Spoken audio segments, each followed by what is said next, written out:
All right, guys. Welcome to another mastermind call. Today's going to be Tuesday, August 4th, 2026.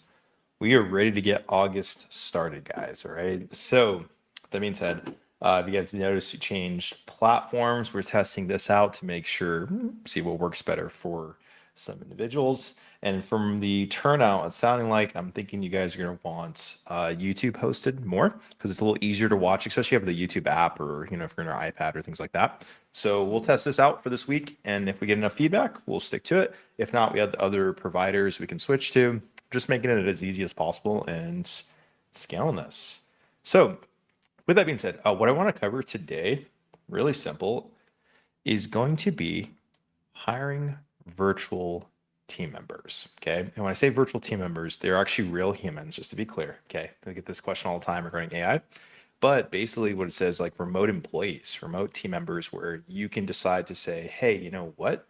I'm going to have somebody in the Philippines. I'm going to have somebody in Europe and South Africa, etc. Because this has actually popped up a few times, right? So what I'm going to do is pop open a screen share and get right into this, right? Let me just pop this open. Where's this at? And then also had some questions pop up since the last mastermind call. So what I'm going to do is I'm going to pull those up and get those answered for you also. I just got to find this documents to do a screen share, right? And let's pop open these questions. And just to be clear, what I'm actually referring to is going to be in regards to the form you guys can fill out on Mondays that has all the questions you can fill out for the week. We always answer those live on the call too. So let me just pop those up at the same time. And then we're going to pop this open too, right? So let's go into this. One of the questions was, do you think it's foreseeable? Do you think it's foreseeable in the future that we can offer this in other countries like the Caribbean islands? Yes, you actually can right now. So if you need a list of the countries you can do, just tag us. We can send you a list. We're focusing on the US, just to be clear, and Canada. Have some people in Europe also, and I think in Thailand. But our main focus is the US and Canada. That's like the biggest market share that you want to take advantage of. But the short answer is yes, you can do this also overseas. And then another question we had was, what are the first 3 or 4 steps I should immediately take once a merchant has decided to work with us? So really good. It goes into like location success. And so the way you want to think about this is ultimately excitement fades. We got to make sure that the feeling's maintained when they work with you. So first things first is get the documents. Okay. So obviously we made a change where you can actually do this without documents, meaning that you can literally just sign up an account and they can start processing that same day. So it's speed purposes, but for them to withdraw, they need to get their documents, right? But we always recommend in the beginning, get as many documents as possible, as soon as possible, because again, people get busy, they forget. And then all of a sudden, a month later, 6 weeks later, you're asking and they're like, wait, I didn't know I had to provide all this, even though you told them explicitly. Like people forget, like their memories fade. So we typically recommend doing that. And then from there, you're going to want to have, let me see, pop this up, some type of physical marketing materials, whether it's a sticker, whether it's a table tent or something like this that's on the actual counter to show that you're accepting crypto payments. There's a few different online changes you can make, like listing online that they accept crypto payments, but essentially you're ensuring the location success by doing those things. And then I know the question was the first 3 or 4 days, but within the first, week or 2 weeks, you just want to continually check in with the merchant, see if they have any questions, because usually that's when the most questions will arise, because it's fresh in their minds. It's the newest thing that happened to their business. So we want to stay on top of them in the beginning, just to keep them aware, open flow of questions, kind of like how we have.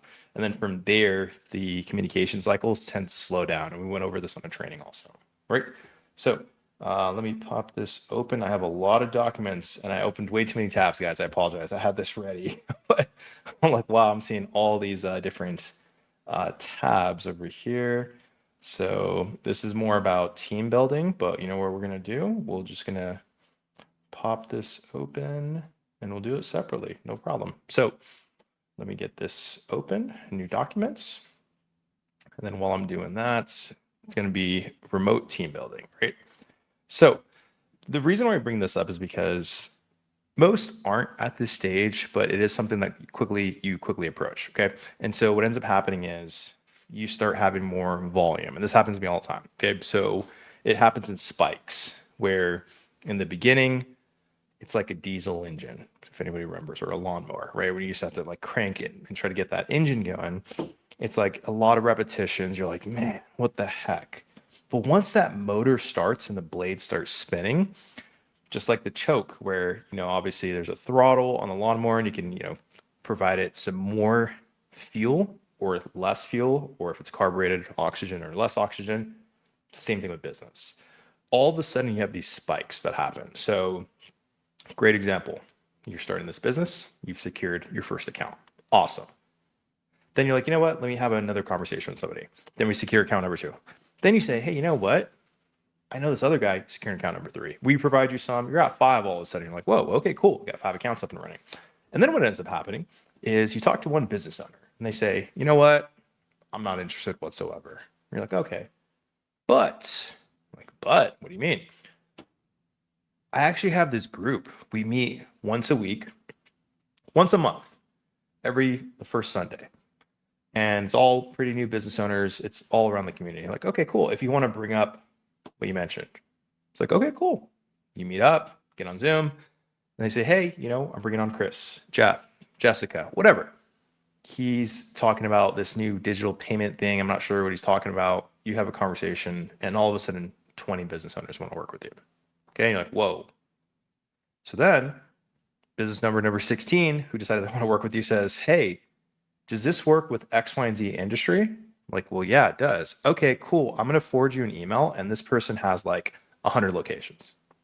So the reason I say this is because now you've just had a spike in activity in your business. And you know what happens? It never happens when it's convenient.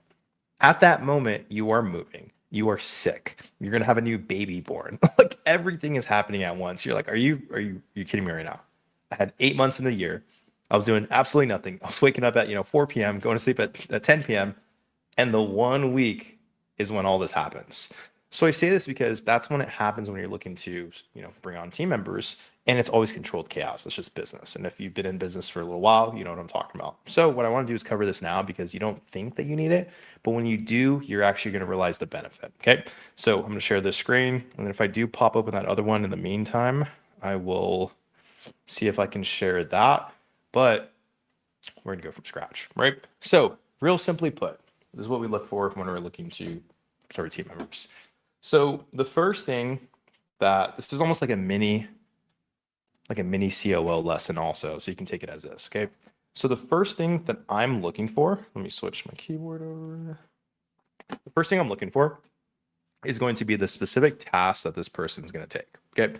So we go into these different phases, right? So we go to identification.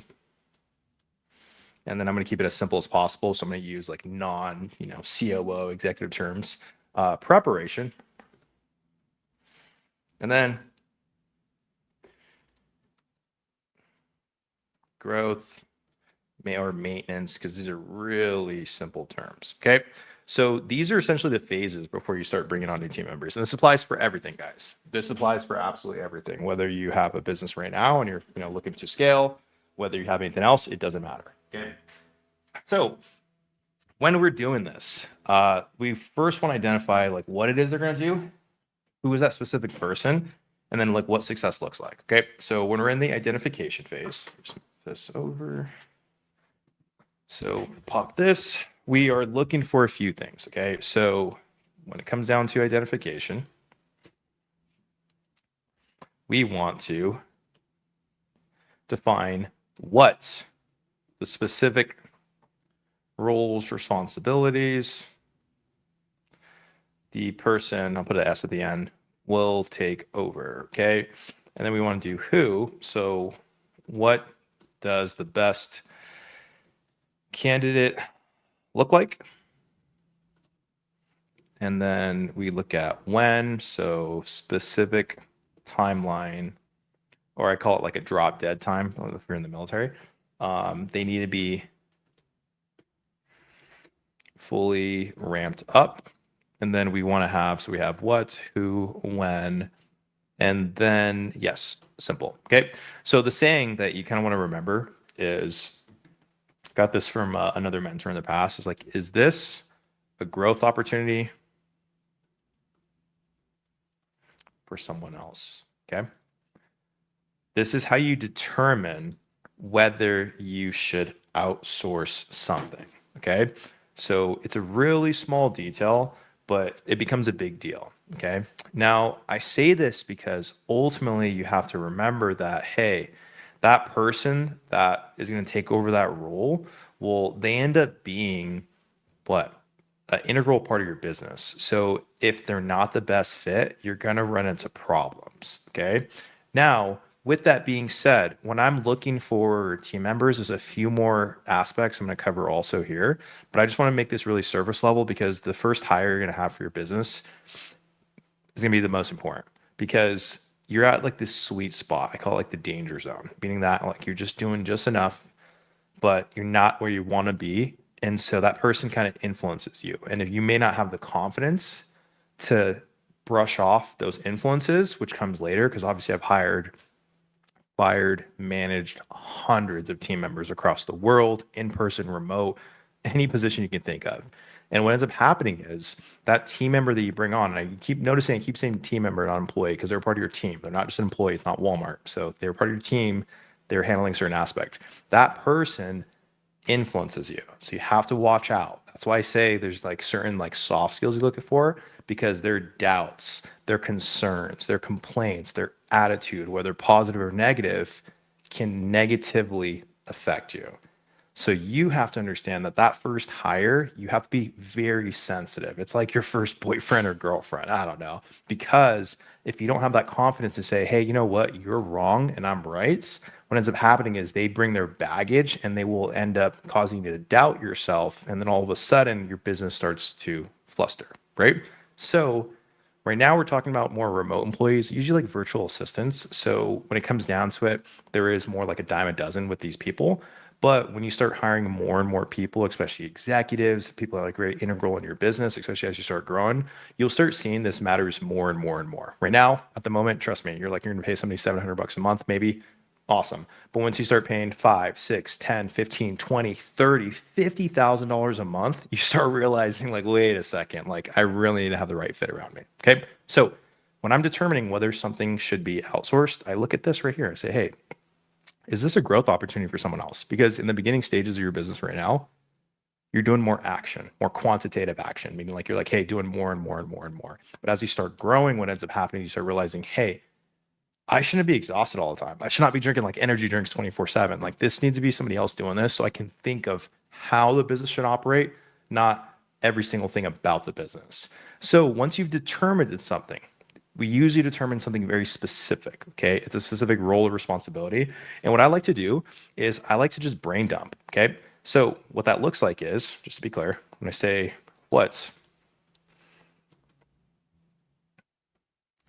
I like to literally define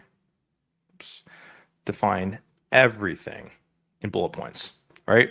So some examples with this business specifically. I'm going to say, okay, cool. So merchant reaches out and they respond after hours. Okay. We're going to say from like 7 p.m. to 4 a.m., which is unlikely, but like just giving you examples. Okay. Merchant has a question about a document. They answer. Merchant wants to change a document. Merchant wants to change the rates. Leads ask for more info before booking a call. So you start seeing how I'm like literally defining every single thing. Okay.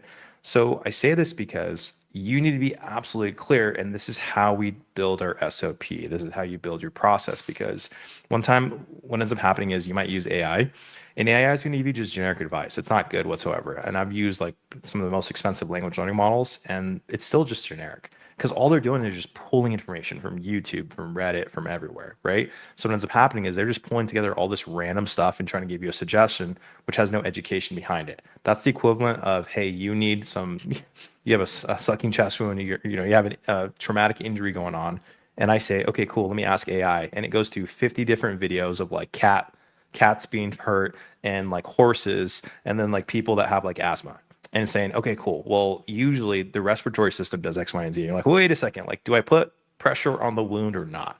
That's what you need right now, and that's why we don't want to use generic advice. What we want to do is just be specific about the role you want, because ultimately you're defining what it is. Do not use like other business advice where they say, hey, you should have X, Y, and Z, even though technically I'm doing that right now.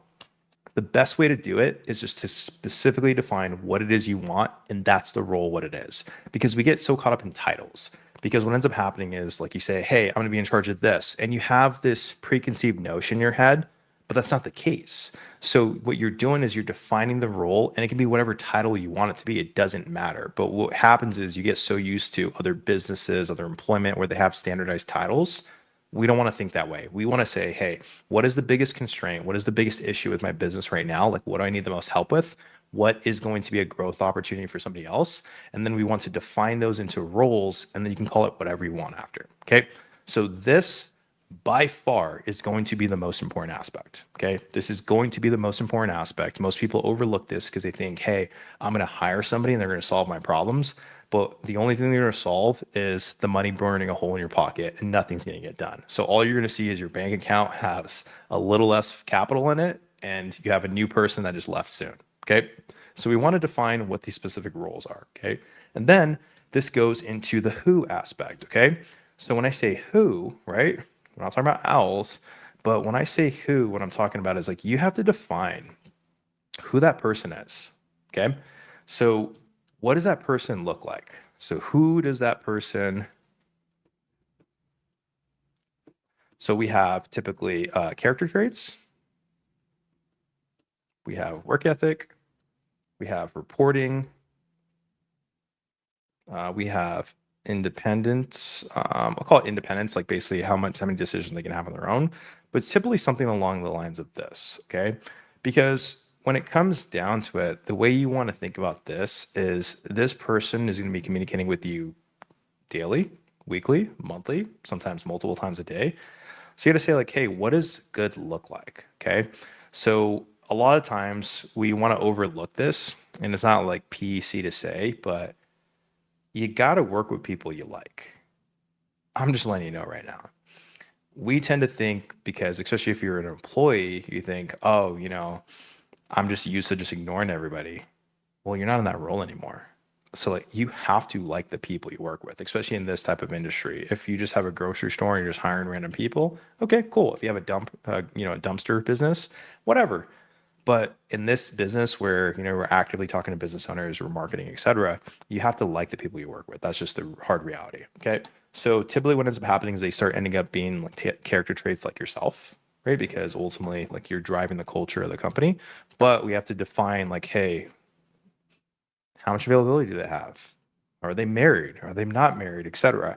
And I know we might say like, well, no, you can't do that. I was like, no, that's what it is. Because ultimately, put it this way, if you're starting the next Amazon, you have to be relentless. You have to say, hey, this is what I need, because this is the destination we're going to. So if you can't jump on the ship, it is what it is. Don't let the door hit you on your way out.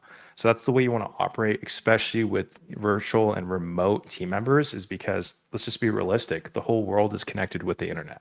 So if the whole world is connected with the internet, you're not stuck to a continent. You're not stuck to, a different type of person. Like there's all these opportunities available to you.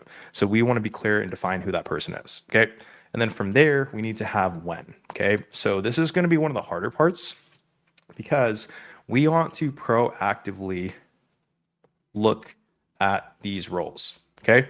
And here's what I mean by that. So what ends up happening is, especially in a small business, everything's an emergency. It's always last minute. And it feels that way, but it's not. It's just because systems haven't been in place. You don't have a lot of momentum, whatever it is. So with this business specifically, especially with like crypto payments, what's going to happen is like every single thing feels like it's something new, like it's a problem happening. But that's business. And the one thing you have to remember is say, hey, at least you have better problems happening now compared to where you were a week ago or a month ago, ideally. So the hardest thing to do when things are not working is to look ahead. And it's kind of like this.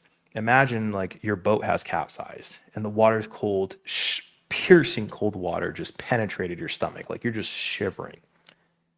Your first thought is survival. Well, the captain of the ship or the leader of that group has to think, all right, where is everybody else at? That's the equivalent. And that's like an extreme example, but think about it like that. So when you have these problems, and there will be problems, trust me, there's gonna be problems. And I'm telling you, over the course of years, things that I thought wouldn't affect me 4 years ago are still the same thing now. They're just different variations. They appear itself in different ways. So with this, you have to look ahead and say, okay, cool. Like I just reached out to these business owners and I spoke at this group this one Sunday, remember the example. And if it goes how I think it's going to go, I'm going to have a lot of people reach out. And then if that person says what he says and it's actually true, then I'm not going to have enough time to reach out to all these people. So you have to immediately start looking for somebody. And the reason why is because if you try to wait till it's too late, we try to fix all the constraints, you end up having an issue because you have like this lagging effect. It's like a straw with a bubble going through it. What ends up happening is like the bubble has to come out eventually, and it's going to come out when you don't want it to. So you want to proactively look for it, and it's going to be the scariest thing. I'll tell you right now, because you're thinking, oh man, I got to spend more money. I got to invest into like hiring somebody, and you're not going to see the return immediately. It might take a week, it might take a month, or for certain roles, especially in like marketing, it could take 90 days to see a result. And you're paying somebody $10,000 a month, $5,000 a month. Obviously not in this case, but I'm trying to get you to understand the point of what you have to think through. So as much as you may think like, hey, you know what? I don't know if I want to dedicate 500, 1,000, $2,000 a month for like a remote employee. You have to think ahead of where you want to be and how you're going to facilitate that. And the best way and the best business owners and the best operators think of who can I hire or what technology can I bring in to enable this? They're not doing it themselves, right? And I fall for this all the time. I'll end up doing something and then I have to build out the process, outsource it, do it, build out the process, outsource. But that's typically what happens, okay? So we want to proactively look at this. And then what we want to do is clearly define timelines. And this is for when they're hired. All right. We also call this the ramp up period. Usually in sales, it's called that, but we want to clearly define this. So we say success looks like 14 days, 30 days. I do 45 days, 60 days, and then it's usually 90 days and 30-day increments after that. Okay. So we say, and I mean, nowadays, especially like with sales or different roles like that, I will say the first week. Okay. And I will consistently compress timelines. Okay. So I always recommend to compress timelines because we tend to give ourselves more time than's necessary, and it's just a waste. I'm just gonna be frank, and I absolutely despise that because things aren't going to work. There's gonna be hiccups, there's things you have to fix, but you have to compress the timeline because at least it puts you on track to meet the original timeline if you stick more in there versus if you're very optimistic and you leave like a lot of space. What ends up happening is you just don't grow. You become stale because everything starts moving slowly and it moves at the speed of you. Okay. So what we want to do is do something along the lines of this. Like success looks like X, Y, and Z. The first week you've accomplished this, 14 days you accomplished this, 30 days, 45 days. This is my big thing, 45 days, 90 days or 60 days and then 90 days. And then you'll either do monthly after that or quarterly after that. So we define what this looks like. Okay. And then from there, we want to look into preparation, right? Because this is going to be another phase. So when we are preparing, let me do this. When we are in the preparation phase, essentially what's happened, we have identified the need, clearly defines the role, and then from there, clearly define the role. Yeah, perfect. These are the main two things. So what we need to do is this, right? So I have a checklist. So first of all, you typically want to have some type of SOP, so standard operating procedure. And to be clear, it depends on the type of role. So like with marketing, for example, or some type of like creative roles like that, you're not going to necessarily have an SOP unless they're an executor. You're going to have some guidelines of like what the vision is. Okay. So we want to have some type of SOP, especially with like a remote team for a role like this, where it's like sales or something similar. We have something like this. So we have our standard operating procedure. We're going to have the who's, meaning who owns what, and who to communicate with for what. These are the main two things because people just need to clearly know this. And a lot of this is more like military oriented where we have what's called a chain of command, but it's very clear. If it has to do with this, it goes to that person. It has to do this, it goes with that person. And the complaint always is like, oh, there's bloat, there's all these people involved, but you can't ever say you don't know who to talk to because it's just extremely clear. If it has to do with a tire or a vehicle, it goes to that department. If it has to do with a computer, it goes to them. So with smaller organizations, what ends up happening is you start blending these roles where all of a sudden that driver is the mechanic and they're also the person that, buys a new car versus if you're a bigger organization, you have a procurement department, you have a maintenance department, you have the insurance, et cetera. Smaller, we absorb a lot more of these roles, but it also gives you the opportunity to get more experience. And that's like one of the biggest fallacies people have when it comes down to business. They think, hey, you know what? Smaller company, it's more risk, et cetera. It's like, well, that's your best opportunity ever because you'll never get the same opportunity. Because once the time has gone, let's just say a year from now, the company won't be in the same position. So you'll never have that opportunity again. So you want to take advantage of like those smaller roles. And that's how you want to explain it to some of these team members because they might say, hey, you know what? I've been in the space for 15 years. I've already done X, Y, and Z. So I'm looking for something more stable. That's usually the key word. And you have to explain like, okay, cool. Well, you can find one of those roles and you're just going to clock in and clock out. Versus if you work with me, I'm just going to be frank. We're both going to figure it out together, but I do know we're going to be growing past this point. So if they vibe with that and they're a part of this group right here, because remember, we talked about who, then you're going to have success. If they don't and you get bloat, you get people that slow you down, what's going to happen is your company's going to be in the same spot or you're running into issues, you're constantly running into new issues, and you start realizing it's not necessarily you, even though it is your fault. Everything is your fault, whether it works or not. But it comes down to, did you define who the good person looks like? Okay. So I typically want to have a SOP, Q, then we have the who's, and then we have like an onboarding process. And then you look at ideal terms, and then maybe negotiated terms. We'll talk about that in a second. So SOP, who's onboarding process with ideal terms, and we have the negotiated terms, and then obviously we have a contract. Okay. And so these are typically what you're going to need before you hire the person. Okay. With more skill set, you can start creating these after. Like I've had plenty of times where I'll hire somebody and I won't have half of this ready. But I was like, that's fine. I know I can build it really quickly and I know what it looks like in my head. So as long as they're able to operate, it doesn't matter. I've worked, careers with no contracts or whatever for years and grown dramatically. So to reduce stress, we typically want to have an SOP, right? Like what processes we follow, how do we do it, specific timelines, right? So we do what, how, and timeline, and then success looks like, or an example, as we call it.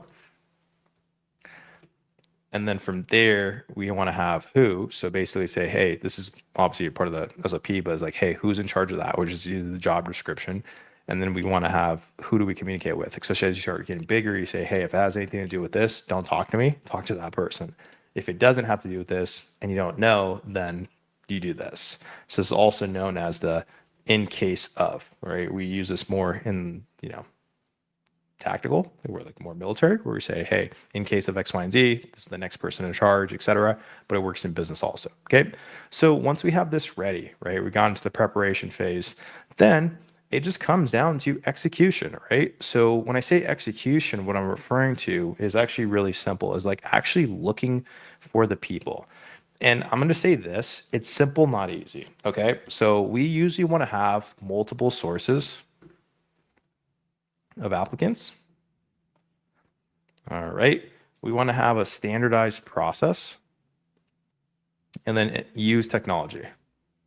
And then we also want to spot technology. This is big. Okay.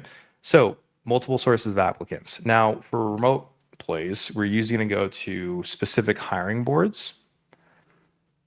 So we can do like online jobs.ph, for example. That's like for VAs. You're going to find hundreds of team members or hundreds of like potential applicants for your role. And you have to be very diligent because people lie. Okay. So you might do Facebook groups, for example, interests of that role.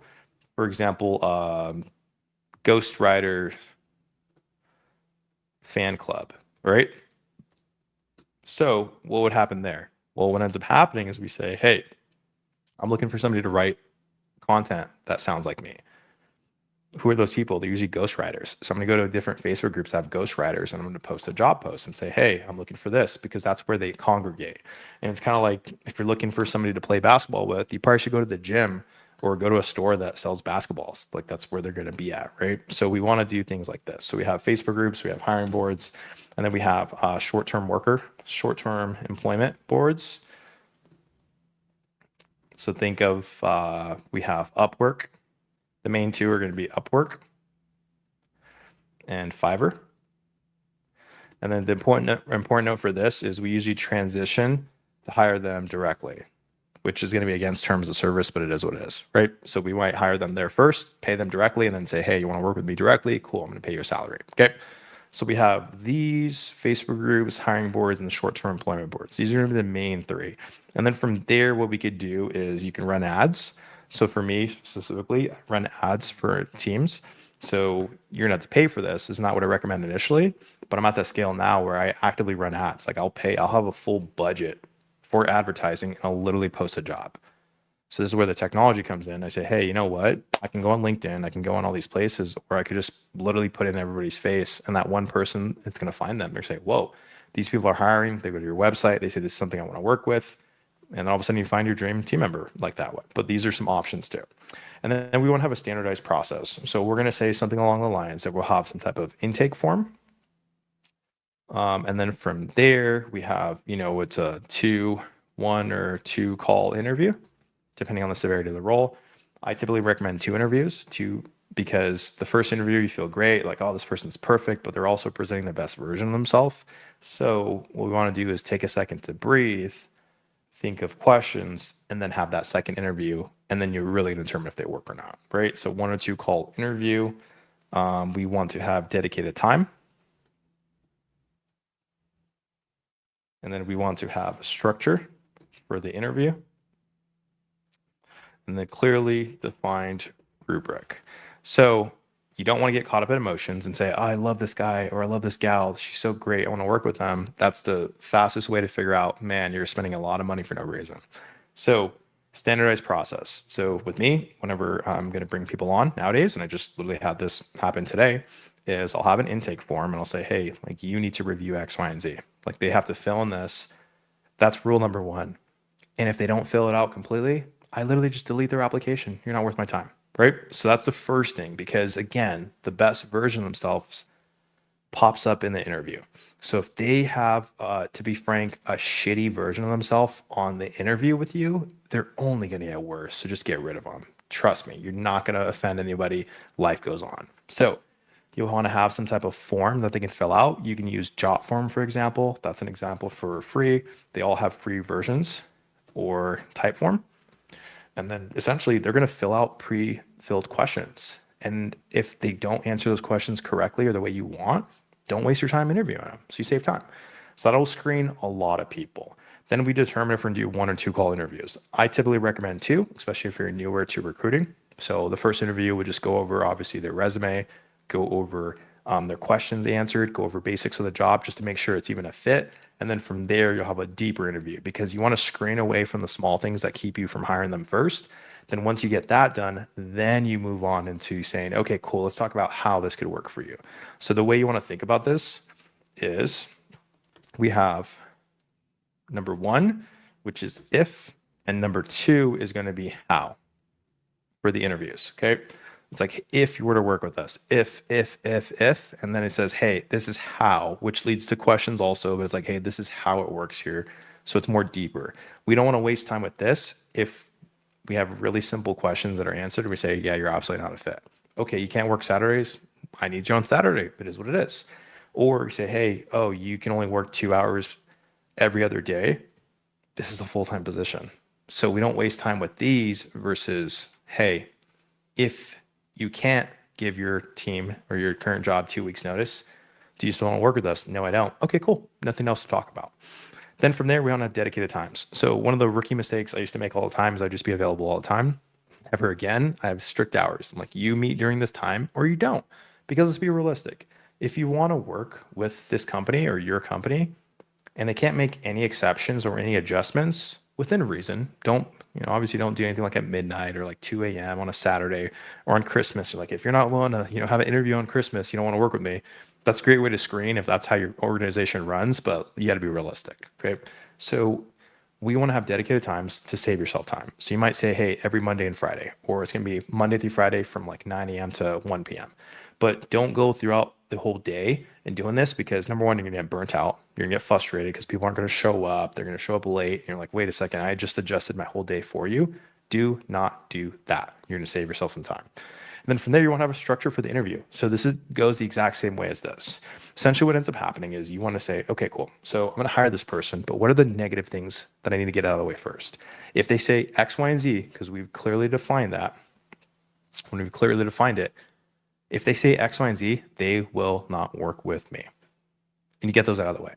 Then you say, okay, cool. Now let's look at what it looks like for them. Like what success look like? What's an ideal environment look like? How long do they want to work? Goals, because it has to be in alignment with you. But we just want to have a clearly defined structure for the interview. And then from there, we have a rubric because we're not typically making that decision on the spot. I have in the past. I've had some of my best team members. I just said, cool, let's rock. Like, that's it. I'm like, yeah, let's go. Start tomorrow. Right. And then I've had nightmare hires where you're like, wow, I really just wasted thousands of dollars and had nothing done for the company. So I typically will say, have a rubric, grade it, wait at least a day, sleep on it, as they say, right? That's what grandma tells us. And then from there, we make a decision on if there should be a second interview or not. So the way we do that is we say, okay, these are my questions. These are what I'm looking for. Like, what does good look like as an answer? What's bad look like as an answer? I grade it after because it's a part of my system. And then I determine, cool, they sound great, but let me have a second call to look for consistency, any things I haven't thought of, and then you make a job offer then. Okay. Then what we want to do is use technology. So, man, this is big. Almost everybody uses AI. I'm going to give you an example. I'm going to highlight this. Okay. And I'm just going to click Gemini. And what I want you to do is summarize this document. Google Gemini. I'll give it 1 second. Look at that, within seconds, okay? So what ends up happening is it's almost to the detriment that AI is so readily accessible. It's crazy. So essentially, a lot of people, especially if you're looking for like virtual assistant work, a lot of people will use AI to game the interview. And it's the worst. And it's not because they shouldn't use AI to like get better. It's that they don't fundamentally have the qualifications. And it's just another version of lying to you. Because using AI to enhance what you do is great. But if you don't know what you're doing, think about it this way. In 8 years from now, you have gotten into a car accident. Your leg is almost severed. It's savable. It's going to take a year to recover, but you need surgery. But the person who is your surgeon decided to use ChatGPT for all of medical school. Yay or nay, do you want this person? Comment yes if you do, comment no if you don't. I'm going to give you a second, right? They passed medical school. They're a surgeon, but they had to use ChatGPT for basically every single lesson. You want this person as your surgeon? Yes. You don't want them as your surgeon? Comment no. I'll give you guys 1 second. So let's see over here if this pops up. I know there's a delay, so I might have to pop it open on YouTube. Let me see this. All right, so I'm seeing, oh, there's a delay here. There we go. So I'm seeing for the most part, it's going to be a no. Okay. And it's an overwhelming no. And the reason why is because let's just be realistic. Like we just don't want that person. Right. And it's not that they're not capable. It's going to be more that you're like, hey, you know what? I just rather not take the risk with that person. Okay. So knowing that, we have to understand that and just say, hey, you know what? Like that's just not going to be the way to go. Okay. So with that being said, we typically want to look for something else. Okay. So we want to screen these people away. All right. Now, the reason why is because ultimately you don't have a true perspective if they're any good or not. So what ends up happening is you're going to learn the hard way and you're going to be really frustrated because you're going to bring them on And then you're gonna realize that a lot of the stuff they told you was just AI enhanced. They really don't know what they're doing. So you can't even trust them to do the thing they're doing. It's like they don't know how to turn on a stove. And you're supposed to leave them with your kids as a babysitter. You're like, wait a second, you don't know how to turn on a stove? We got to go on vacation for a week, and you're gonna be watching my 3-year-olds. I can teach you, but now I'm really concerned. And that's what happens. So what we want to do is use technology to spot technology. So what I do now is very simple. I'm gonna go over an ideal version of what we do. Okay. So step by step, this is what I do. This is gonna be an easy summary for hiring. Okay. Now we're gonna pop this open. Give me 1 second. Just to recap, just to make it really simple. All right. So number one, I've identified. This is gonna be a great example, especially for this business specifically. So I identified, right? I identified the aspect of what? I said, hey, you know what? I need a need for merchants to be responded to faster. Okay. And then I've clarified the role as being Monday through Friday, which is the most time because you want to usually do like the most optimal time. And it's going to be from 2 p.m. to 10 p.m. These are the most active hours. Okay. And now I've defined what a role, you guys notice the first word I'm using for each one, make it clear, defined the specifics of the role and ideal hire. Okay. So we have this clarified, etc. And then from there, what ends up happening is we say what? Okay, cool. So we have this person that's needed.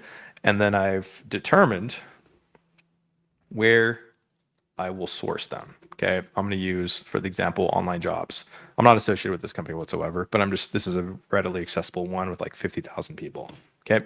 So, and then I'm going to do is I'm going to author the job requirements and then a questionnaire. Right. And then I'm going to spot red flags, invites the other candidates for interviews. And then again, spot red flags, rank them. And then usually nowadays I hire more than one at once. So more than one. And you got to be a little more ruthless. This is just the way it is. So what ends up happening is this. So I'm gonna have a questionnaire. Okay. So I'm gonna say like name a time when X, Y, and Z happened. And it'll be like this situation occurred. What are your thoughts? So what ends up happening is this becomes extremely important. And now you're going to realize like good recruiters or bad recruiters, especially if you're looking for a job right now, you're going to know how to like hack this. But I've found ways to avoid this. This turns into the AI spotter because what I will do is I will do this. Here we go. I'll connect the responses to Google Sheets because this is free. And then I'll just use Gemini to analyze for AI. Okay, so we see these questions here. And then you want to do something this specific. You might say like, hey, what CRMs have you extensively used? And this means more than 1 year. Okay. So what ends up happening is I'm gonna have all these questions, and you usually have roughly about 10-ish questions, and you want to upload a resume, etc. Because if somebody doesn't have a resume, I'm just gonna be very realistic. Unless they are like a pristine hire and they have their own website or a, LinkedIn or something like that, that just means they're being lazy and don't hire them and waste your time. So I will actually have them answer the questions. This is what happens. So this right here, people will use AI for. Now, it's very hard to fake this. Okay. So if they have experience. Great example in sales. If you're going to hire somebody for a sales role, maybe they're calling merchants for you. You're going to say, hey, tell me about the best time. Tell me about one of the best phone calls you had talking to a merchant. The details and quality of that experience, the way they explain it, tells you everything you need to know. If they're very vague with details, you're like, wait a second, I think this person is lying. If they have a lot of details and they're excited about certain aspects, it tells you that they enjoy sales. If they're like, oh, they're just talking about like some deal they had that was secured and that's it, it's a very like blunt or boring, that tells you their attitude also. A simple question. But it reveals to you like, hey, do they have the experience? Are you going to spend more time training them, or are you going to spend more time developing them? I'd rather lean towards developing, because then they're going to be able to take what you built and run with it versus training from scratch, which is, to be frank, one of the worst things you can do. Because ultimately what ends up happening is you spend more time developing and trying to build, and you end up regressing, because you might think they're going to run with the torch, but if you invest a lot and they leave, too bad, so sad. It is what it is. So what ends up happening is you want to determine that right fit. Even for a VA, virtual assistant, where they're just doing one small role for you, you want them to have more experience. Like if they're doing bookkeeping, you want them to have done auditing for the IRS. That'd be awesome. Or they work for a bank, because you may not need all that experience because it's a specialized role, but because of their experience, they're able to bring back to you something new, which helps you build the business even farther.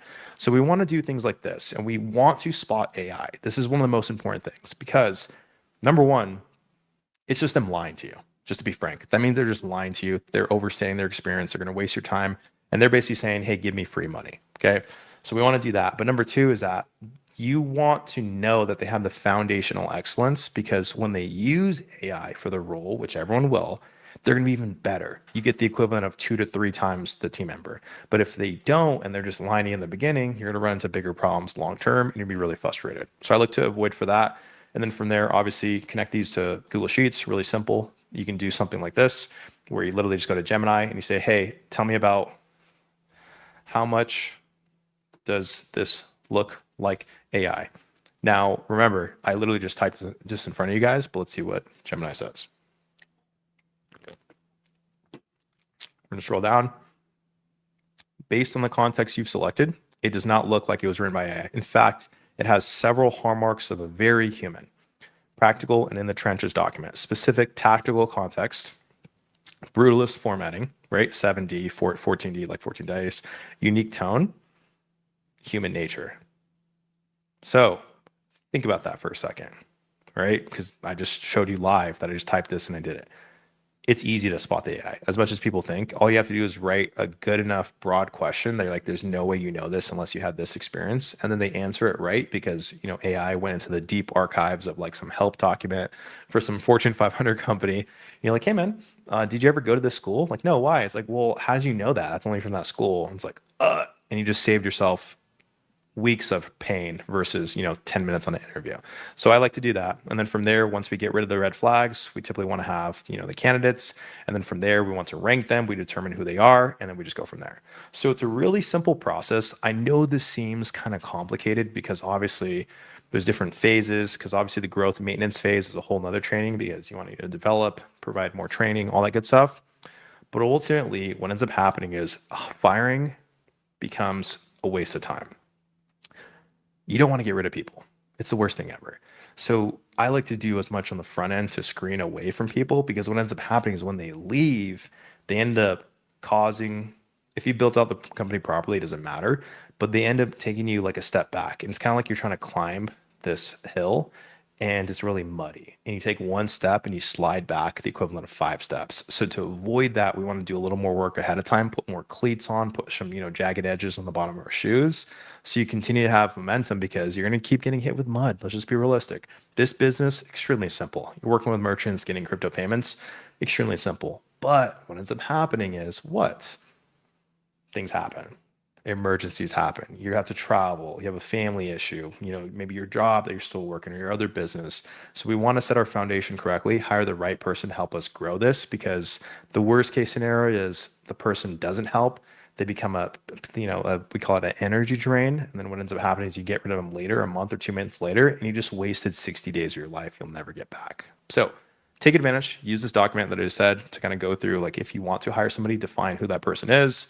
And if you ever need help, just send us a message on one of your dedicated channels. Super simple. I have a decent amount of experience with recruiting, HR, running ops, so I can tell you usually within 10 seconds if somebody should be fired or not, but this will help you grow your business. So with that being said, I just want to look into any questions that popped up while I was doing this.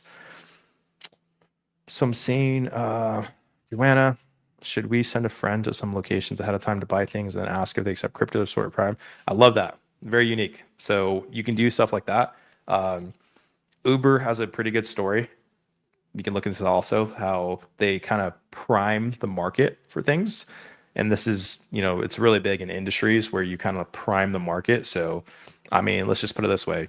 If you were to buy a home right now, and I say home versus like a property, so it's your place, and you're like, I want that place no matter what. And if you buy it, no one's going to say anything for 30 years. It's your place. Who cares? You're going to be relentless. So you might hire 6 people, like your family members, to go there and just lowball and just say, hey, I don't think this house is worth $1 million. Like, what? Like, yeah, like 200 grand. Like, get out of here. And then you come in, you're like, you know what? It's not worth 1 million, but I'll give you 900. Like, you know what? Finally, you're the fifth person. If, a savvy real estate investor or real estate agent would know, but I'm trying to give you an analogy. So yes, this is a great thing you can do because ultimately, let's be realistic. You need to warm up that business owner to the idea because they just don't see it and they may be a little more resistant when you're talking to them about it. So you can do things like this, or I've recommended in the past in other training is like you might go one time and just say and try to buy something with crypto, not say anything, and then leave. And the next time you say, hey man, I tried to come last time, you guys aren't accepting crypto payments. What's up with that? And that leads into a different conversation versus trying to have to sell them on it. So that's an option too. And but if they trained with the AI, I have a feeling that was regarding that. Yes. So you can train with AI, but you got to remember this. Don't be the blind leading the blind. So what I mean by that is if you don't know, you don't know. Sometimes it takes a mentor or some type of like leadership role to tell you what that is. If you're great, you can learn yourself. I'll be frank, I've learned a lot of stuff myself with no mentors whatsoever. If I put a shopping plugin, that's one of the simpler ways, but it just depends on the solution. So just send us a message with whoever the merchant is or like what type of setup it is, and we can see if we can work on a solution. So if you guys have any other questions, send it to your dedicated chat or fill out the form. But until then, I'll catch you guys on Thursday, 6 p.m. Eastern time for the Sales and Deals Clinic, where we go over some pretty cool training, guys. Till then, guys, take care. Happy hunting. Let's keep scaling your guys' businesses.